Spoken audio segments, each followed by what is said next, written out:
any Christmas party. She was like a date. She was more than happy to fill in. When we go to the opera, we met Valia Berardinelli and Beverly Sills, and we were in the backstage, and that was just one of her highlights, and it was one of mine, since Beverly Sills was one of our family friends as well. So we had a wonderful evening.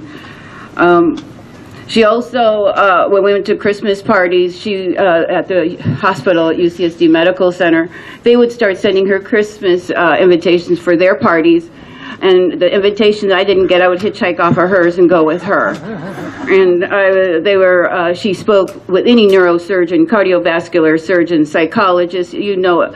She was there and she could hold her own. And Mona, I remember when she told me a few years ago, she goes, Mona said, I could have been a doctor. Yeah. She said, and you know that meant so much to her, and she could have well been, and she was in that generation where she was not encouraged to reach her goals and her potential as a woman.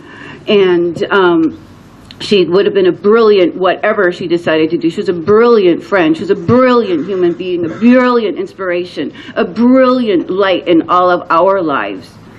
And she has given me tools to stand strong as a woman, not only facing fear and being alone since I'm a widow, but showing the opportunity how to stand and be strong as a woman, being competent, being well-informed, being well-read, and also participating in your community. You cannot stand alone.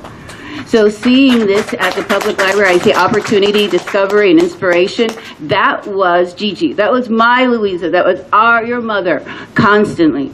And another two things, she, every year on my birthday, she would give me a book. Lots of books, maybe from here, but after they were not wanting to be used anymore. But she would give me everything from sex, drugs, and rock and roll, financial books, and then after I'd read it, I'd have to talk about it with her. So yes, I'm very well read for at least 40 books. She's been doing that for me for 40 years. And I will miss this book this year, but I think she's given me a great lesson on being graceful when you're passing. And one last thing is her brilliant, wicked sense of humor. When my husband passed, I was going through finances, looking through his emails, and and I came across these emails that were, wow, full of sex, drugs, and rock and roll. That's how I can say it. I mean, they were wicked, and I was going, oh, and I'm going through, and this is going on for years, and I'm going to write this. Godmother!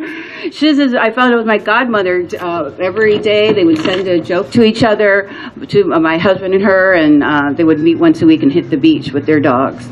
And she is such a bright light, and she is not out. It's in her children. It's in all of us. And I will miss her more than I know right now, but I miss her because I can't call her and reach out to her, but I know she's here. Thank you very much.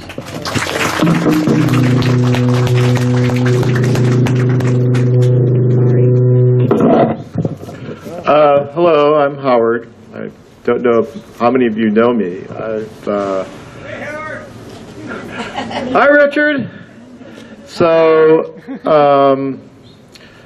like I said, there's different parts of my relationship with Louisa.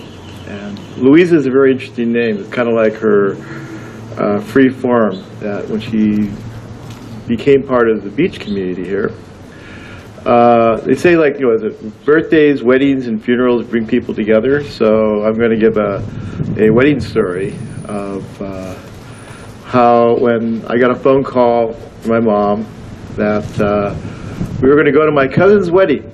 Actually, my cousin's wedding's once removed, who I never met and didn't even know. I really didn't know too many of our Sicilian relatives. I went back to Buffalo, New York when I was 4 years old, when my grandmother passed away from a stroke. So, I mean, this was Journeyman's weekend, so all right, I wasn't going to go this year, but I'll take her. She was pretty old and could travel by herself. So I decided we were going to fly into Buffalo and go over to Canada, where the wedding was. My cousin once removed, Michael Perry, who was my cousin's only son, was this ER doctor, really brilliant ER doctor. He still is. He runs 2 hospitals in Seattle during this great pandemic. He's like he gets calls from Mike Pence during this whole thing. And he was marrying a brilliant pediatrician, this woman from Toronto, who is a Sikh, from a Sikh family, Canadian Sikh family. And it was interesting, they met on the internet. You know, doctors, you can't really date on, you know, people in your workspace and all that. So they met on the internet. They discovered that they knew each other. Oh, wow, we knew each other from work.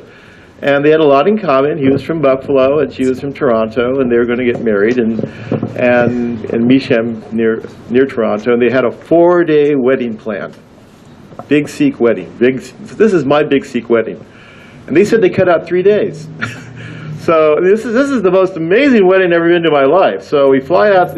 I fly to Buffalo. I figured it was easier to get there than flying in Toronto. I'm trying to get from the Buffalo airport over to the Peace Memorial Bridge to get into Canada, the crossing. And you know, I don't have GPS back then. It was phone stuff. This was a few years ago, and I was going through my mother's old neighborhood and trying to get to the bridge, and I'm asking my mom for directions, and she didn't know where she was. I'm going, Mom, you've lived in this neighborhood for 30 years. It hasn't changed. You say you can't find your way to the Peace Bridge Memorial? I was stunned. That's how much she's forgotten about Buffalo and how much she was part of PB. So we get to the wedding, and well, like I say, it's a 4-day wedding. The first day was the Henna Party. The tradition was that the bride gets painted up in henna, and as long as the henna is on her body, her mother-in-law can't boss her around. As soon as the henna wears off, then the mother-in-law can tell that, you know, basically she's the mother's household, and she's like, you know, Indian culture, whatever. So everybody's getting henna. They have henna painters. It's some real fancy country club golf court event, and you know, everybody's getting henna. My mother's getting henna. I'm getting henna. They hide the husband's name somewhere on the body in henna, and of course the bride has the most henna of all. And they're all doing the Sikhi little, I call it the light bulb dance. You know, light bulb on, light bulb off, singing and dancing, and gets to and my Aunt Connie is there, who's my mom's older sister, the grandmother of the bride, of the groom. And she's there, but she's not in that great shape. You can talk to her, she's a wheelchair, but Mom is vibrant and active, so she's kind of like the proxy of her generation. We are outnumbered by the Sikhs 10-1 in this event. So later on in that evening, I walk up to the bride and groom. We're in this little throne-like Sikh setup, you know, all covered with henna, and to introduce myself. And I think it was Nativa that looked at me and said, "Who are you? Like, why are you crashing my wedding?" And I said, I'm Michael's, I'm Franny's cousin, Michael's mom. You know, I brought Aunt Louisa. Oh, we love Aunt Louisa. Thank you for bringing her. And Aunt Louisa is now hanging out with all these Indian women and serapis and things, and she's just one of them. And so that was the first night of the wedding, the first evening. We're staying at some hotel near the Hotel Hilton, where all the other cousins are. These are cousins I haven't met since I was like 4 years old. My cousin Franny saying, "Oh yeah, I remember you and Joey. Joey was digging a hole to China in the backyard." I kind of remember the hole. I don't remember ever getting to China though. And my cousin Anthony is there. These are older cousins of mine, and I remember hanging out with Joey and Anthony after seeing Psycho and going, Japanese, Chinese, Americanese. that was a big joke.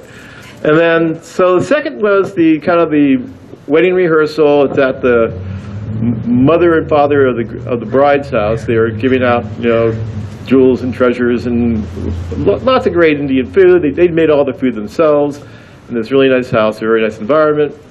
And of course, then so that was the second day. The third day was the wedding itself, which was at another different country club venue in Meacham area.